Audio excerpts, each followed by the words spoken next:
stitched together in green. Got the hearts, got the hands, got a story to write. All the hope of a land burning bright in the night. Shoulders touching, hear the thunder start. Every heartbeat marching like a drum. Hear our call, green, white, roar, we give it all. Lift that flag up to the sky for the Republic. We'll never hide. Side by side, one small island, giant pride. Sing it louder, make history. This is our time, our team, our victory. Oh, oh, oh, oh, oh, oh, oh, oh. In the rain.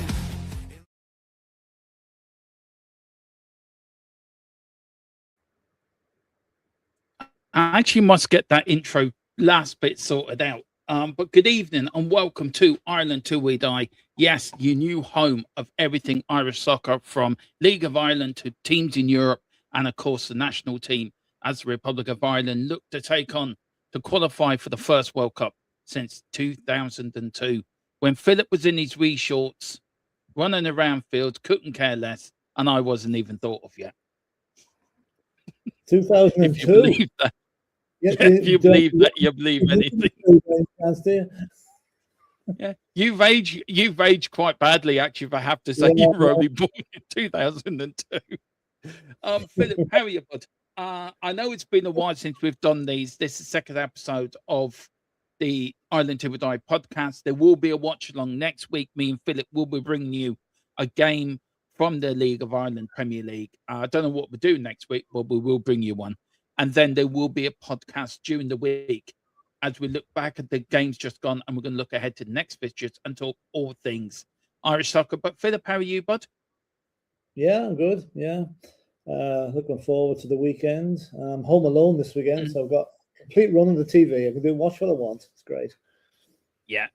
Look, a lot of news this week. We've got the incident that happened last week with the Flares. Drogheda United now being fined. We've got Ireland's League of Nations draw as well. We've got a few conversations to get through that happened over the last week or so. So do you want to start with Drogheda first, and we can work away from there? I mean, Philip, I saw the scenes last week when it happened, and it looked quite... It's the worst scenes I've ever seen in the League of Ireland stadium, if I'm being honest. You've seen the odd bit of misbehaviour, but nothing on this scale. Yeah, it's worrying because the two other ball sports are really popular in Ireland, GAA and rugby. Fans can go and sit openly amongst each other, and you can have Dublin fans sitting next to Kerry fans, and there's not a word. People have the crack, a bit of banter. That does not happen in soccer matches, unfortunately. And what happened last weekend in Drogheda. Now, for those of you who might not know the geography of the place, Drogheda and Dundalk are neighbouring towns. Now, they're 10 or 15 miles apart. I'm not quite sure what, but they would be classed as the local derby. And Dundalk were only promoted back into the Premiership this season, so they have been missing for a while. So they've been missing the jousts with their little neighbours, Drogheda. Now, what happened was terrible. I mean, the fact that a 12-year-old young lad got his face burnt by a flare was bad enough. But they reckon there could be 70 to 80,000 pounds worth of damage done to the plastic pitch by the flares that were being thrown out. What annoys me is this, like, Dermot, you and me have experienced this. When we go to Tottenham, we're kind of frisked on the way in, and everything goes through a metal detector. So what I'm asking is, I know they haven't got the same facilities at Dundalk, but how did those fans get in with so many flares? You can understand the odd one getting through, but there must have been 70 or 80 of them. And that's the bit that is worrying, and hopefully it's not going to become a trend. Because let's face it, the League of Ireland is full of local derbies. Like tonight, for example, this weekend, we've got Bohemians, Shamrock Rovers. Which the two teams don't like each other either. So let's hope it's not the start of a very worrying trend. Yeah, I mean, it's funny, isn't it? You look at the league side, and there's little bits of trouble here and there, and you'll always will find trouble in soccer or / football, as it's known other places, but soccer here in Ireland. We look at the national side, we've got the best fans in the world. Don't Oh cause yeah. one bit of problem. Don't cause one little bit of issues. I think the FAI need to get on this straight away. And look, I'm sorry.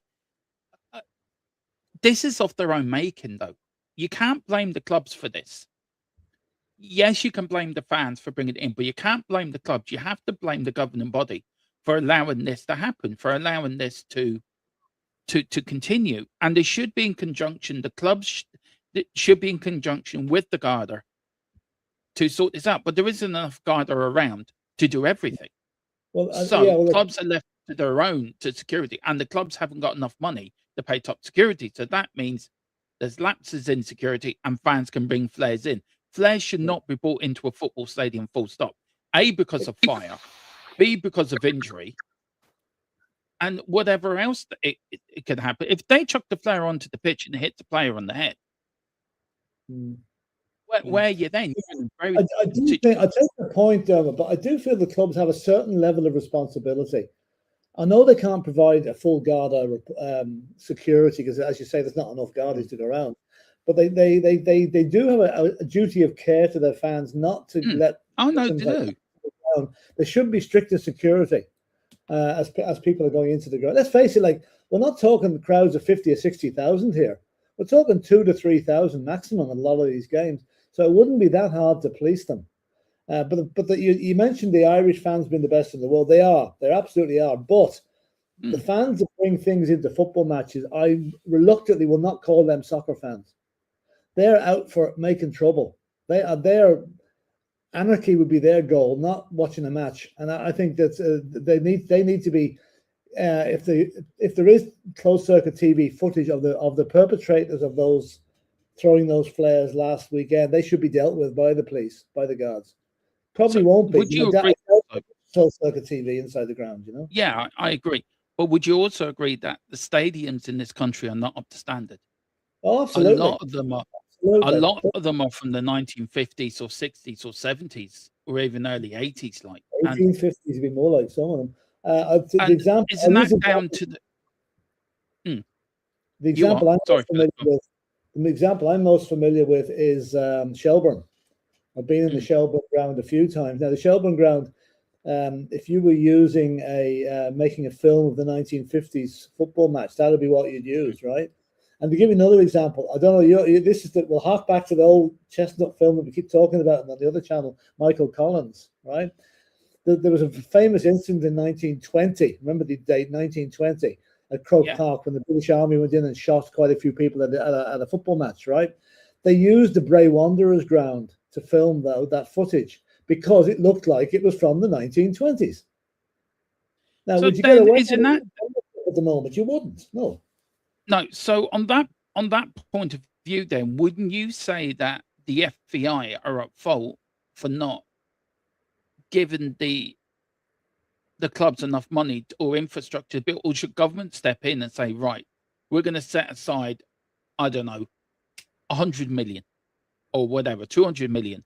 We're going to give each club so much money to upgrade their stadiums, that they're all upgraded. Because when Euro 2028 comes here, we've only got one stadium that we can use, and that's the Aviva. Yeah. We can't use Shelbourne Stadium. Do you know what I mean? Especially with the Euros coming. Yeah, but like the thing about spending, the government giving 100 million for football grounds and whatever, I can see the outcry now, because as you know, we've got a very severe housing crisis here at the moment. There's not enough houses for the people to live in, and if a government body gave 100 million to the FAI to build or to renovate a lot of stadiums, there would be an outcry, especially as people have long memories. They remember them wasting money in the FAI under the reign. I understand that. You know? I get that, but surely fan safety should be paramount for the clubs to look after their fans. It will be, but Dermot, look at it this way. If you look at, again, go back to the 3 codes or the 4 codes that are popular here: rugby, Gaelic football, hurling, and soccer. I'm using soccer to keep differentiated between the rest. Yeah. You have a game in Crow Park, you can have 80,000 people at it, right? You can have a rugby game at the Aviva with 45, 50,000 people at it, right? The biggest capacity of any stadium, of a soccer stadium in this country, apart from the Aviva when it's used for soccer, is Tala Stadium, which holds 11,000 people. Well, then, isn't that wrong then? Isn't that... The money is more likely to go to the grounds that have the bigger crowd capacity than it is for the ones that don't have a crowd capacity. And that's the way I think they're going. It's up to the FAI to use some of the money that they're making on the European ventures and plough it back into at local level, but they probably won't do that. Because GAA and rugby, GAA is the root of all evil sometimes. I really do think that, yeah, GAA is king. Yeah, it is king. Do you know, we've got the Euro 28. You've got to give us some, respect for that. But the thing about it, if you totted up the number of people who cross over to the UK every weekend to follow their soccer team, it's massive as well. I don't think that's taken into consideration. We are huge soccer fans, but then again, we don't always support League of Ireland teams. We support the likes of United, Liverpool. I'm not mentioning the South Londoners, Celtic, Rangers. They're all the ones that huge support. Well, maybe not Rangers, but Celtic certainly. Yeah. I want to welcome a few people in, Philip. Big up to Rhino. He says, big up Dermo and Phil. How's the weather in the great country of Ireland? Well, it's lovely today. For me, down in Wexford now, it was warm, sunny. Yeah. What was it like you up in Leitrim? Yeah, same here. Not raining. We haven't had a dry day in a long time, but today's warm. I can't remember the last time we had a full dry day. Yeah. I really don't. Who else? But he does ask this question. He says, who would you both say is or was the best Irish player in the Prem?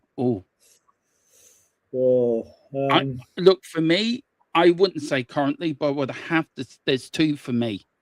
Robbie Keane and Paul McGrath for me. Yeah, I would have to go Robbie Keane, yes, definitely, but I would also have to mention Roy Keane. Oh yeah, Roy Keane as well. Yeah, that's three then for me. Yeah, Paul McGrath shouldn't be missed, by the way, Philip. There's some other very, very great players that have played. I mean, Damien Duff, Packy Bonner. Although he didn't play my premiership, I know, but as a goalkeeper, and one player, like, I know he's not really that high profile then, but the service he's given to Irish soccer is unbelievable. Seamus Coleman. Yeah, that's true. Isn't he the longest service Irish player to play in the Premier League from Ireland? Yeah, he is. Yeah, he's 39 now. Yeah. 38, 39, yeah. Big up to Tequila. It says Enoch out. All right. Yeah, wrong channel. Wrong. Are we in a time warp here? And I think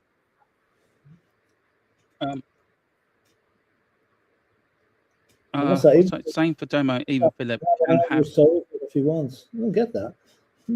Nice. I think I know what he's doing. Yeah, it's a game he's playing. I get what he's getting that. I get that. Okay. What was I going to get to? Yeah. So look, we know the infrastructure needs improvement, Philip. Right? We know that, and we know the League of Ireland's been growing and growing in attendance over the last 3 years. You've told me that yourself. Yeah. Surely the government have to get some investment into this. And do you think with Euro 28 coming to Ireland and us holding our first ever major football competition, do you think that it's time now we need to grasp the nettle and say, right, let's plow a load of money into the soccer side here, into the senior? Yeah. Let's make academies. Let's build up these stadiums. Let's make them safer. Let's put in closed circuit TV. Let's get proper security. Is it about time we did that?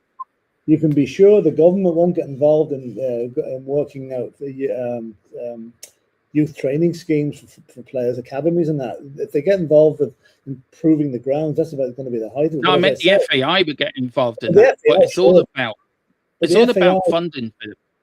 It is. It's all about. But now, I tell you one thing. You see Shamrock. I use Shamrock Rovers as an example. Shamrock Rovers made it to the group stages of the Conference League last season. They're the first Irish club to do that. Shamrock Rovers made in excess of €4 million from that run. Right now, it's a coincidence they play in Tala Stadium, which is probably the only stadium in the country that doesn't need renovation. because it's new. But the European runs will generate money for the clubs up to a point, and that should be ploughed back into their own grounds, to be honest with you. Because let's face it, the players in the League of Ireland wouldn't be on huge money. A lot of them would be, I don't know what the pay scale is, but they are professionals, but they'll be on the lower end of the scale payment wise, purely because the clubs can't afford to pay. So would you say, would you say they'd be on about 600-700 quid a month? I'd say more than that a week, maybe 600-700 a week. Yeah, I'd say that. All right, like it pales insignificance. I saw somewhere that Bodo Glint, my team of the season in any league, right? Bodo Glint's total wage bill in a week is only 170,000. Now, how far would that go at Liverpool or Manchester City? 1.5 players, if you're not far as well. And look, do you feel when it comes to Irish soccer, and you do look at the FAI and how corrupt they have been in the past, and how in the especially for the national team, being in the doldrums that we've been in since we last qualified for a major tournament? Does some blame have to lay at the government's door for this?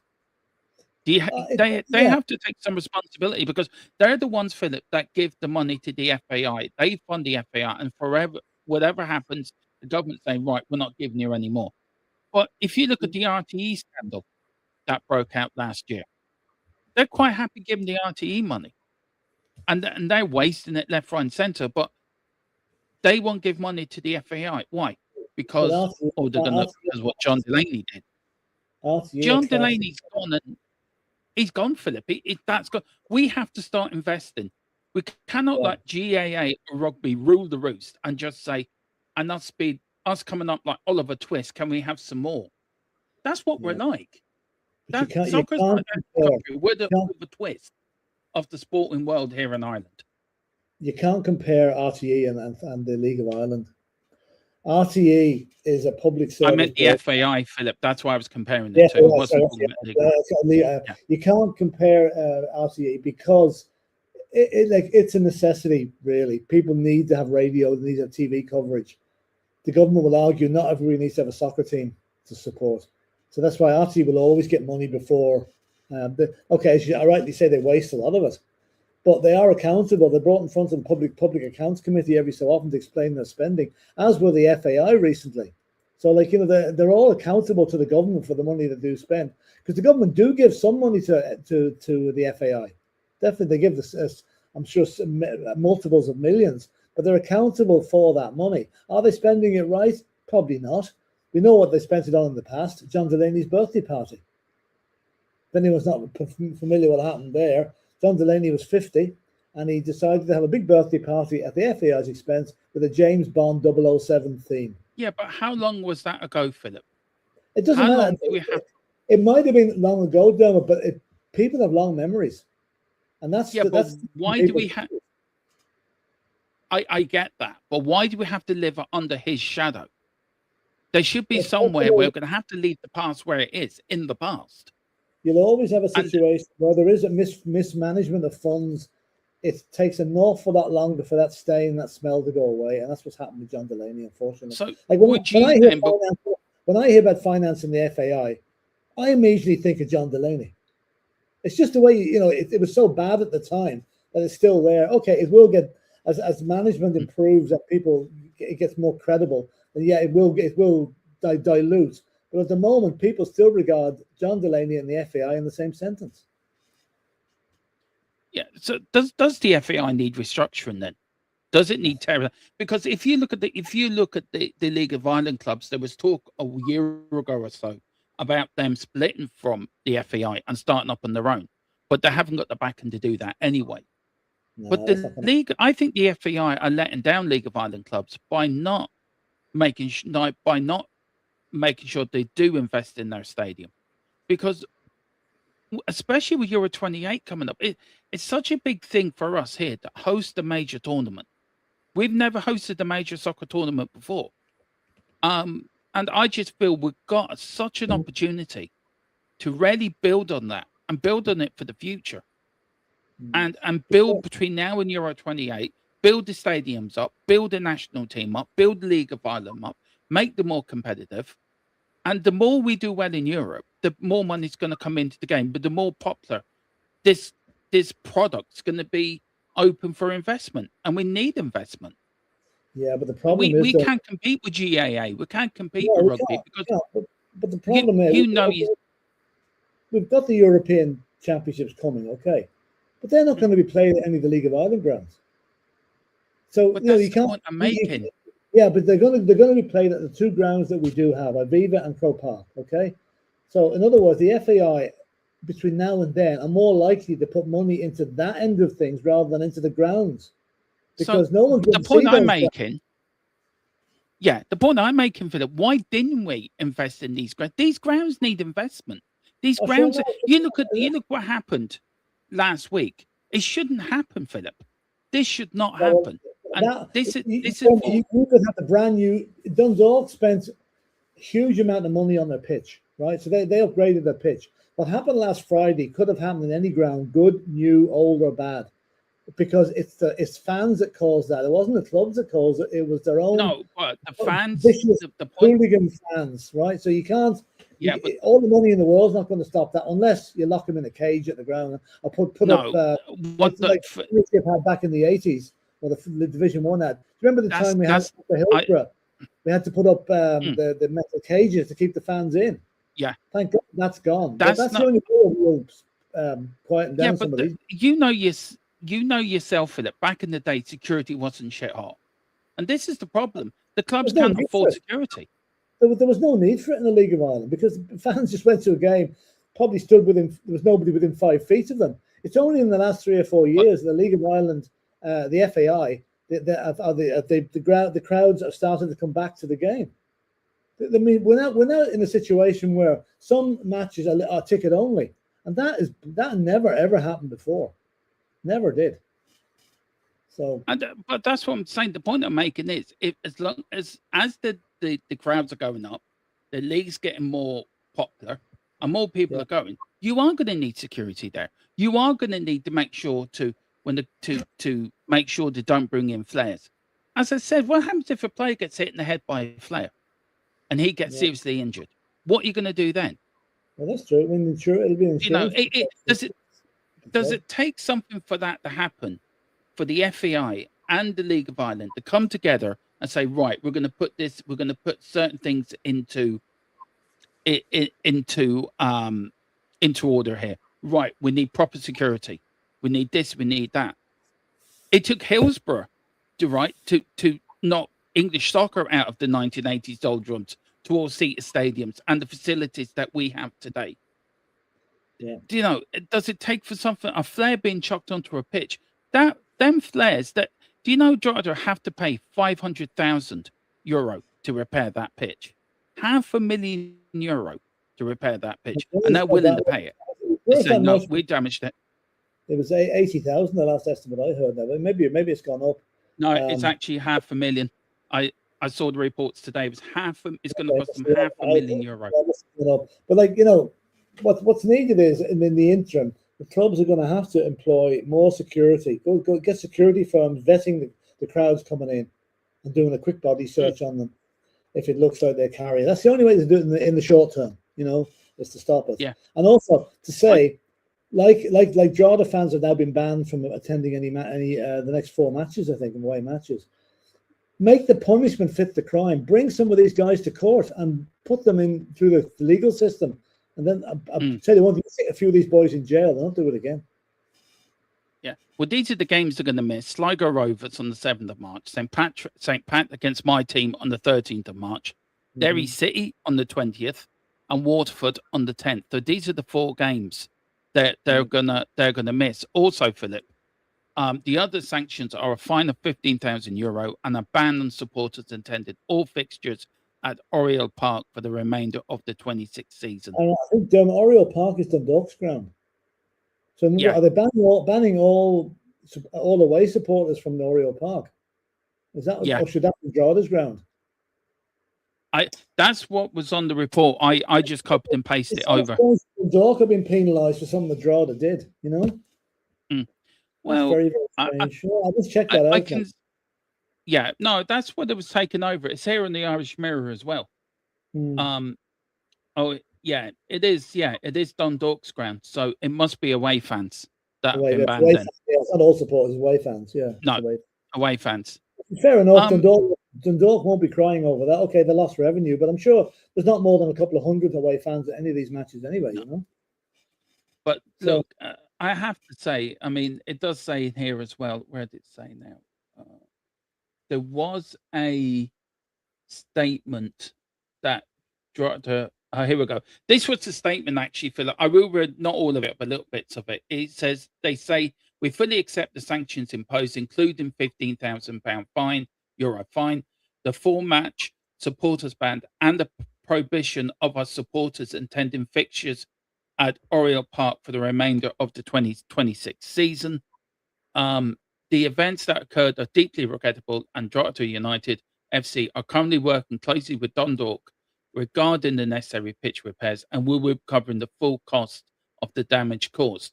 Following an internal review, a number of individuals were found to be engaged in negative fan behaviour and have been sanctioned by the club. We will continue to work with Dundalk, the Garda during during this investigation. We also wish to say that Drogheda United operates a strict and newly updated zero policy at Sullivan and Lane Park. And it just goes on to that. Do you think it's before we move on? We are going to move on from this, Philip. But one last thing I will say in it is, it's a worrying trend, isn't it? That this is now starting to sneak in to Irish soccer in a way. Well, hopefully it's a one-off. But Dermot, I just want to correct something you said. I know where the confusion arose in this. I just checked it there. The actual pitch itself in Dundalk costs 500,000 to install, but the cost of repairing is 70 to 80,000. That's why it reached $500,000. Yeah, that's $500,000 to extend. But you can imagine first match played on a brand new pitch and that happens. But you know that's going to do. It's going to make those fans hate each other even more. So it's just as well they've been banned from going there for a while. There's a lot of, we said in the first, didn't we? First episode, there's a lot of derbies around League of Ireland. There is. It's just the way it is, you know. I mean, you've got you've got one. Let me see. We've got Shelbourne, St Pat's, Bohemians, and Shamrock Rovers. 4 teams in Dublin alone. You know, and then if you class, there was a stage when Bray Wanderers and UCD were there as well. So there had been up to 6 Dublin teams in the first division, in the Premiership, which is a lot of matches, and they don't like each other. These guys, they really don't. You know. Anyway, do you want to? Let's talk about before we go on, talk about the Ireland League. We just want to go over the league tables from last week and where things stand before the start of the games. Today, this is the Premier League. We've got. Do you want to run through the top 10 there? The top 10s there for me, Philip. Bohemians were in the last season at Dalymount Park. That's the ground for Tottenham fans that Ozzy Ardiles and Ricky Villa made their debut back in 1978. And we won 4-0. Drogheda in second place, which is quite a shock. Shamrock Rovers only played 2 matches, actually. They had some games postponed because of the weather. Derry City, who are my dark horses there. Derry City are a decent team. They've got James McLean back from Wrexham playing for them now, along with his brother. So he's a big plus for them. Dundalk, as we just mentioned, they're just being promoted and they're back into 5th place. Shelbourne, the champions from 2 years ago under Damien Duff, are in 6th place. And then we've got kind of Waterford FC, who will be one of the weaker teams in the league. Galway United, who can be decent enough. Big surprise is St Patrick's Athletic down in 9th place. They would be expected to be up in the top 3. Like they missed out on Europe just about last season, but St Pat's are a very ambitious club.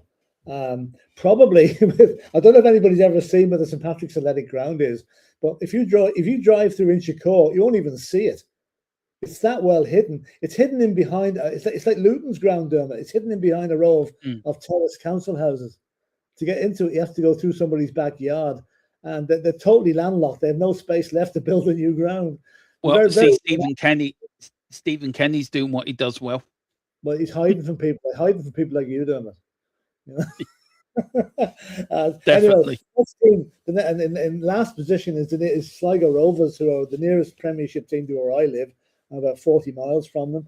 And they have a beautiful, lovely little, tidy little ground in Sligo. It really is nice. And they're bottom of the league, but hopefully not for long.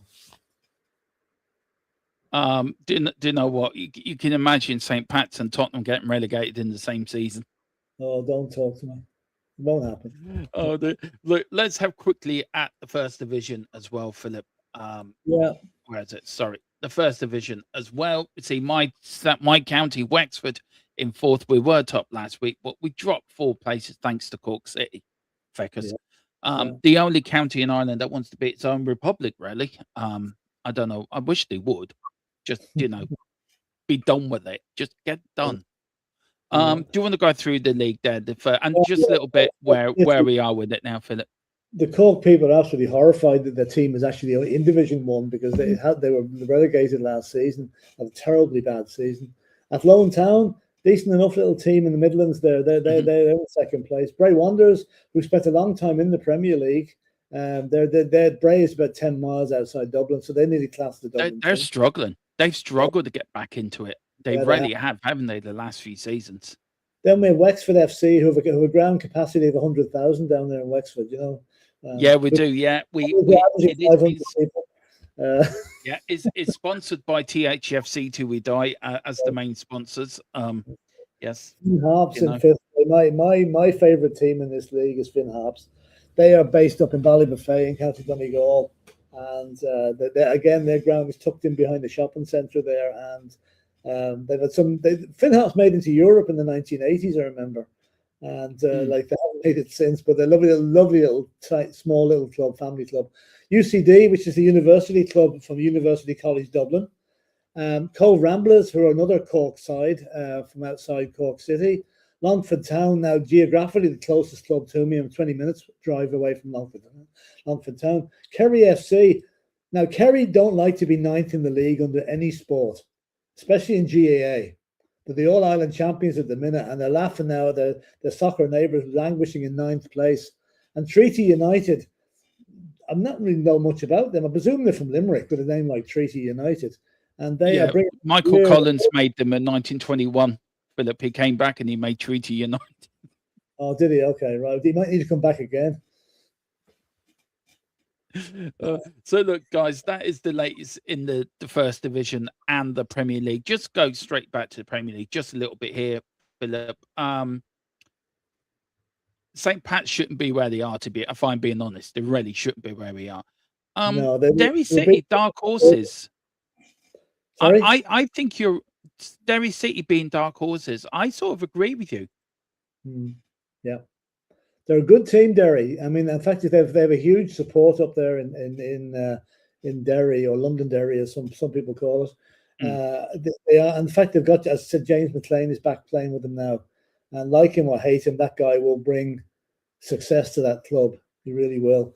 And they'd be my dark horses now. I still think Shamrock Rovers will win the league this season because financially they're way miles ahead of any other club from the money they made in Europe last season.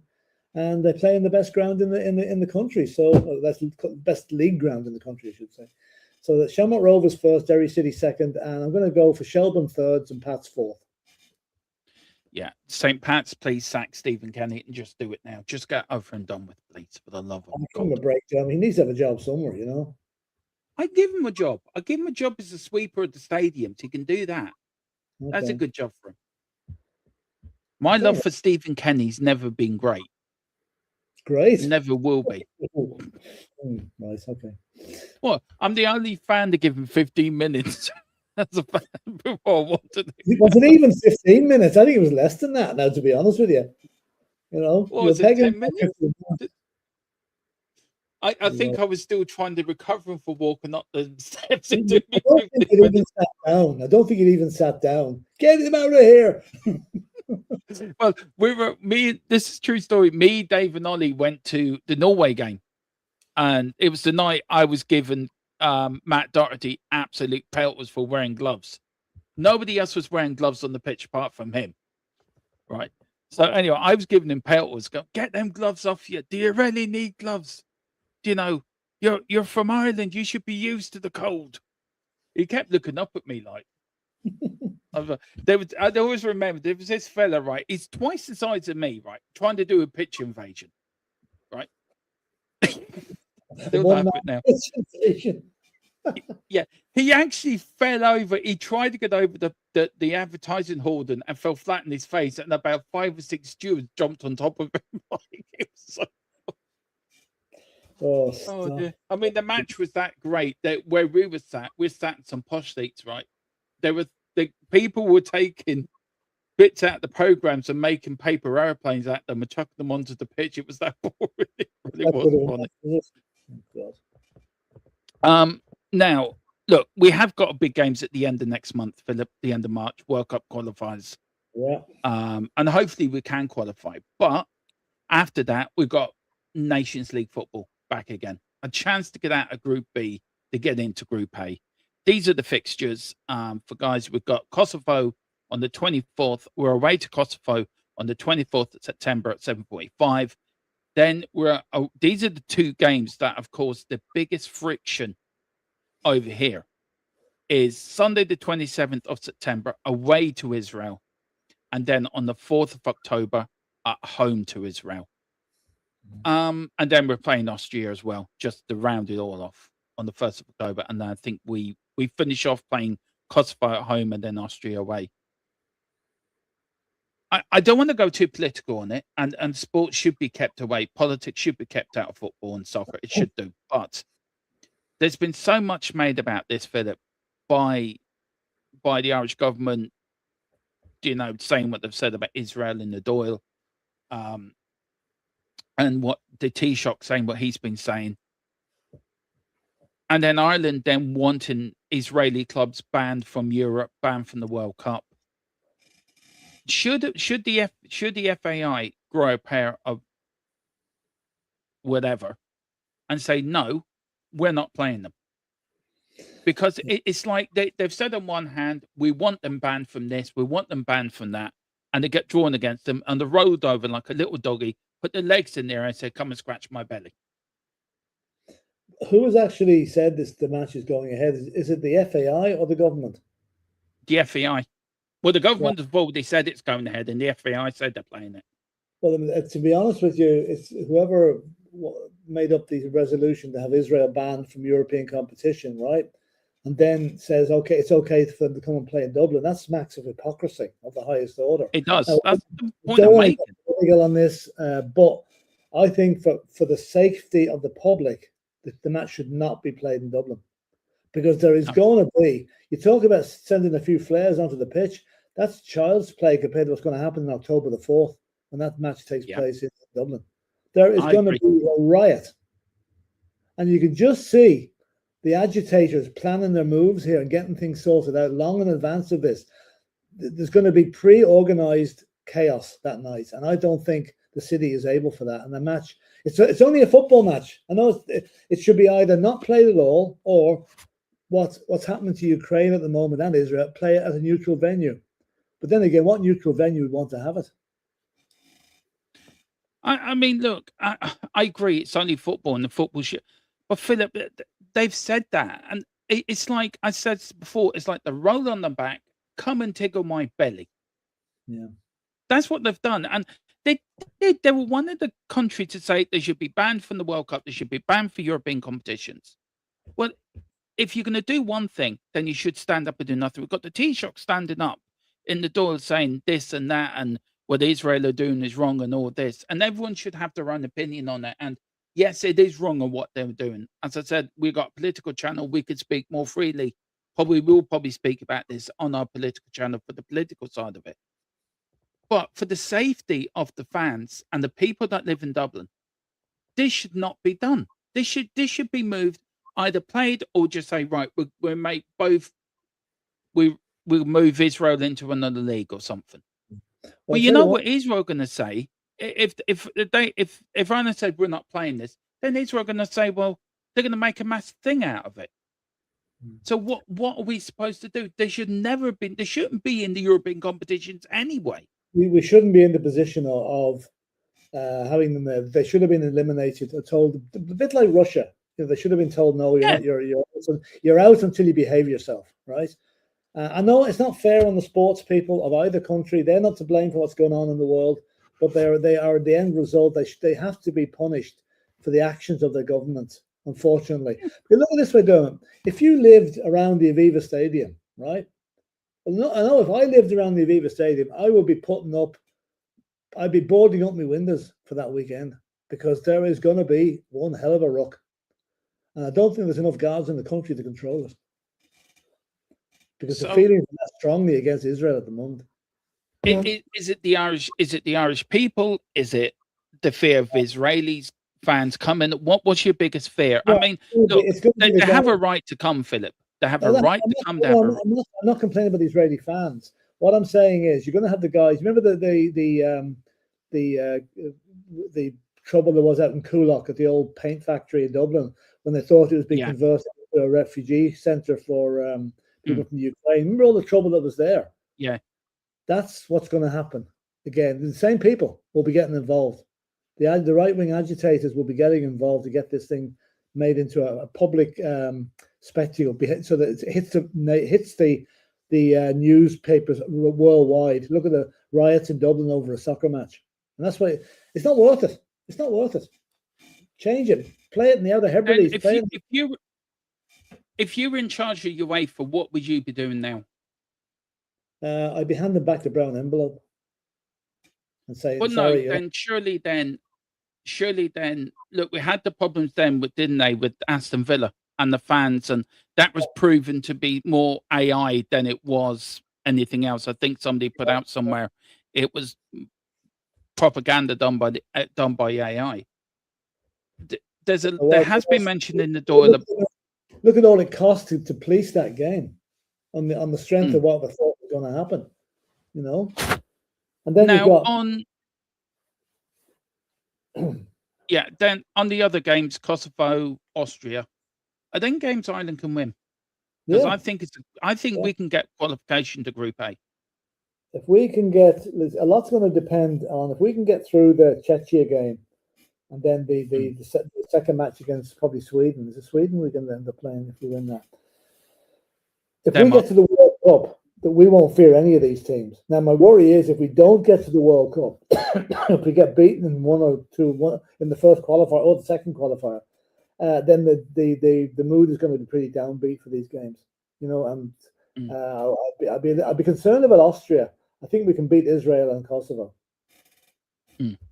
What we've got to do is finish second, and we're going to a playoff to get promotion. So, I mean, second should be the group. Well, look, Philip, we're going to leave it there, bud. It's been an interesting podcast. We've done. What's your last thought on everything of the League of Ireland? Is there any game this week you're looking forward to that you think, I might sit and watch that now in a few minutes? Got to look tonight at Bohemians versus Shamrock Rovers. That's going to be a good match. St. Pat's and Dundalk tomorrow. That'll be interesting. St. Pat's, who we want to get back onto the winning enclosure, and then I think the biggest win of the weekend would be up in Derry. I think Derry will absolutely thump Waterford, and then we've got an interesting one: Drogheda versus Shelburne. So there's, Galway Sligo is the West of Ireland derby. A lot happening, a lot going on. Philip, when we're on next week, would you say next Wednesday? Wednesday, probably, yeah.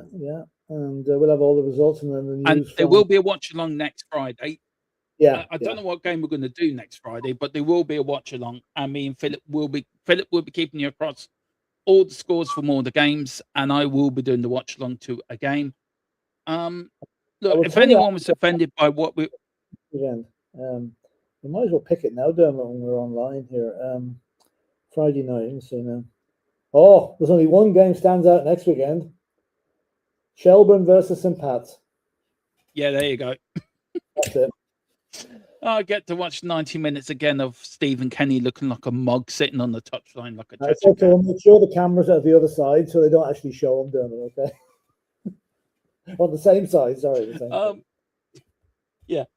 Look, if we on the Israeli thing, look, if we said anything that might offend anyone, it's not our intentions. We we just feel soccer should be played for soccer, but there's been so much made out of it, Philip. It is going to be political as well. It's going to be soccer. It's this one that has intertwined for There's whatever more reason. involved in this than there is football, unfortunately. That's the problem. Yeah, and unfortunately, and look, we just want people to play football, but there should be considerations for the safety of fans, safety of players as well into this, because it's going to be highly charged, isn't it? Really, it's going to be toxic. Yeah. Yeah. Well, look, as always, we will be covering that match. Of course, we will in every match going. But on that bombshell, we'll leave it there. Philip, where can people find you, bud? Apart from on here with me and our political channel. Do you want to tell people about our political channel, actually? Yeah, we have a do that political with me. channel with we do an occasional show, and we also have a special guest, Ronan McGreevy, who's a noted Irish Times journalist and historian who has a real insight into an awful lot of things that are going on around the world at the minute. So that's an occasional program. We do it once every couple of weeks, and if something big breaks, we just do it straight away. And that's another. You can find me on that, and occasionally on some of the Premiership channels, but not too often. Yeah. There is breaking news. Donald Trump has changed his hair to white to pink. And Bill Clinton is in having his deposition at the moment in front of the House Oversight Committee. That'll be interesting. Hillary Clinton wiped the floor. All I know is what he said all them years ago. What do you remember when he came out? I did not. Did not have. Yeah. Right. Okay. Yeah. Yeah, that's it. Listen, guys, we will be back next Friday with episode 3 of this podcast. We've got a watch along next Friday, podcast during the week for episode 3.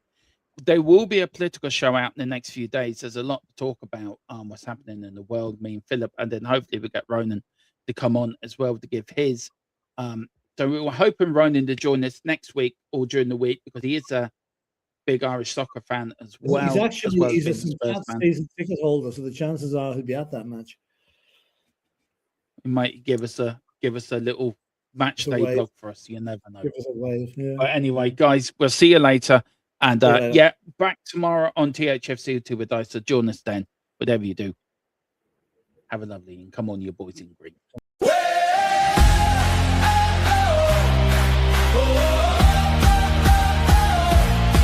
From the fields to the stands, we were raised on that dream. Every name, every town, stitched together in green.